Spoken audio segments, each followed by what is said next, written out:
Le thème de votre journée, qui est une journée, comme d'habitude, très intéressante, par la richesse des contributeurs, par l'apport divers, la pluridisciplinarité des regards qui sont posés sur la question de la médiation, le thème de cette journée, c'est donc la question de la médiation, une volonté politique. La volonté politique, évidemment, elle est nécessaire pour que les choses se fassent. Elle est nécessaire, mais elle n'est pas suffisante. Il faut, à côté de la volonté politique, bien évidemment, un mouvement social. Le mouvement social, il existe en matière de médiation. Il y a un foisonnement qui est un foisonnement d'une richesse formidable. Plusieurs formes de médiation. Et vous le savez encore mieux que moi, puisque la médiation, c'est à la fois la médiation d'entreprise, qui, en caricaturant un peu, peut s'apparenter à une espèce de service client bien amélioré. Il y a à l'autre échelle, à l'autre bout du spectre, une espèce de médiation psychologique dans laquelle ceux qui s'engagent dans ce processus de médiation espèrent en tirer un profit psychologique pour eux-mêmes. En caricaturant ici encore, ce serait une espèce d'avatar de l'analyse personnelle qu'on peut faire chez le psychanalyste. Et puis, il y a la médiation familiale, il y a la médiation, les diverses médiations civiles qui existent. Donc, il y a forcément un foisonnement. Mais dans le même temps, et bien évidemment, il faut que l'on ait une possibilité d'inscrire ce foisonnement dans un cadre et dans un cap. Il y a un travail qui est un travail très important qui a été entamé, notamment sous l'égide de l'Association nationale des médiateurs, avec sa présidente, Madame Planès, tous les membres du bureau et tous les membres que je salue. Ce travail important, ça a d'abord été la rédaction d'un code de déontologie qui a consacré une avancée qui est une avancée importante. Le deuxième travail important, ça a été la rédaction d'une plateforme qui permet d'unifier et de donner des cadres. Donc c'est ce travail-là qui va permettre à un moment donné de donner un cap, de permettre de faire en sorte que la médiation puisse s'inscrire durablement comme une pratique sociale, par peut-être une pratique qui pourrait devenir une pratique judiciaire. Ça existe déjà en matière de médiation familiale. Ce sont ces avancées qu'il faut aujourd'hui consacrer sans institutionnaliser le mouvement. Je pense donc que nous sommes sur la voie. Je réfléchis, moi, à la façon dont nous pourrions traduire tout ça de façon beaucoup plus institutionnelle, parce que, évidemment, il y a derrière tout ça à la fois des conflits théoriques, des conflits de pouvoir, et puis des conflits financiers, parce que la médiation, c'est aussi un enjeu financier. Et donc, il faut essayer de trouver une façon de faire fonctionner tout ça ensemble. C'est ce à quoi aujourd'hui vous vous employez.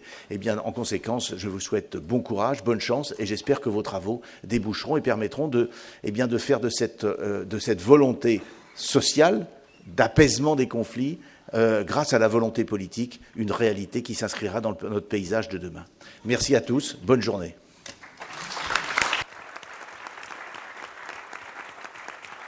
J'ai intitulé mon propos « Plaidoyer pour une volonté en faveur de la médiation ». Le choix de notre thème de cette année, la médiation, une volonté politique, peut surprendre, a surpris, et il semble pourtant bien s'inscrire dans la problématique que nous avons aujourd'hui.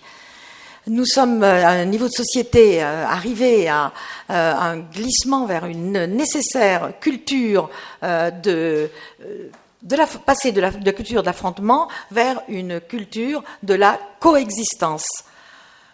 Or, cela ne peut pas se faire de manière vraiment concrète tant qu'au niveau de la médiation, on n'y aura pas de la clarification. Quand on interroge les gens, le grand public, personne, je vous assure, personne ne sait exactement de quoi on parle. Est-ce que c'est de la médiation pour régler les conflits? Est-ce qu'il s'agit de la médiation de projet? Que ce soit également dans l'esprit de médiation? Où est-ce qu'on se met? À quel niveau on se place? À qui on s'adresse? Et tant que ça ne sera pas clarifié, nous aurons toujours des difficultés de compréhension et de nous faire reconnaître. La question qui se pose aujourd'hui, c'est vraiment une question que l'on pourrait dire de justice partagée. Et ainsi que le souligne Éric Battistoni, qui devrait être là et qui est donc magistrat en Belgique, il dit que on a un véritable choix entre une culture de l'autorité et du pouvoir, ou alors mettre en place une culture plus démocratique et répondant à plus de justice, plus d'équité. C'est un véritable problème et un véritable choix qu'on a devant nous Voilà. Donc, la médiation, elle se propose de donner du sens. En fait, du sens, responsabilisation individuelle, responsabilisation collective, mais surtout, mettre en exergue cette notion de bien commun. Et c'est là qu'il y a le véritable changement de culture. Or, lorsque nous entrons dans les organisations, nous nous rendons bien compte que il n'y a souvent pas la volonté de changement qui est associée à notre venue en entreprise, par exemple. Ça n'existe pas encore. Cela veut dire qu'il y a des craintes autour de cette médiation qui, effectivement, est pourtant un énorme levier de changement. Rien ne se fera sans la médiation, ça c'est clair. Les témoignages que vous aurez cet après-midi vous montreront qu'il faut effectivement un énorme courage, une grande ténacité, une volonté sans faille pour pouvoir mettre en place un véritable projet de médiation au sein des entreprises. Mais il y a des résultats qui sont positifs. Mais cela existe. Mais il faut valoriser ces décideurs courageux qui n'hésitent pas à mettre en place une nouvelle culture. Et je vois Madame Leroy et je la félicite. Merci. Vous êtes vraiment quelqu'un qui qui avait compris et essayé de mettre en place la médiation. Dominique aussi, bien sûr. Alors, je ne vous ferai pas je ne veux pas vous parler de médiation préventive, et pourtant, dès l'instant où elle se met en place dans les organisations, c'est là où il y a le véritable changement de culture. Ça veut dire, là, on est arrivé à ce changement, un véritable changement de paradigme. Quant à nous, peuple des médiateurs, et je reprends l'expression de Pierre Jean, peuple des médiateurs, vraiment, nous devons nous unir et nous devons coordonner nos actions. Le 26 septembre dernier, nous avons signé une convention, la convention qui a créé la plateforme pour la médiation française, de la médiation française, pardon, je ne sais plus, c'est de la médiation française. Cette plateforme n'aura du sens que dès l'instant où des actions seront engagées. Et pour ma part, je souhaiterais qu'un des premiers chantiers porte sur la professionnalisation des médiateurs, et j'oserais même dire le métier de médiateur. Cela ne nous dispense pas de travailler en coordination, en coopération avec beaucoup d'autres acteurs, comme par exemple ici nous avons des magistrats, des avocats prescripteurs, et ce que je crois profondément, c'est que si ensemble nous n'essayons pas de travailler, rien ne se fera. Et nous sommes vraiment des pionniers pour engager une action efficace, volontaire, au niveau du changement culturel. Et dans le fond, il n'y aura aucune avancée significative s'il n'y a pas une mobilisation totale de nos volontés, toutes nos volontés. La médiation est ce bien commun qu'il faut défendre et étendre au cœur de nos sociétés.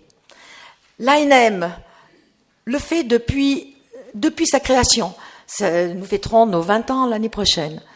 Et de tout temps, elle a valorisé, d'une part, le professionnalisme, d'autre part, la diversité des personnes, et enfin, et surtout, une grosse action en vue de fédérer, regrouper et faire en sorte que nous puissions être unis et avoir une parole, je ne dis pas unique, mais au moins privilégiée, pour faire connaître la médiation. Et il m'est venu un vers du Cid. Vous connaissez tous Pierre Corneille. Et il me semble que ça correspond bien à cela. Ils partirent 300. C'est bien ce que nous sommes ce matin, là. Vous voyez, nous sommes là 300. Et par un prompt renfort, ils se virent, je crois, c'est 3000 en arrivant au port. Ce qui veut dire que l'année prochaine, ça sera le zénith de la médiation. Je vous y convie l'année prochaine. Et travaillons ensemble. Belle journée à vous.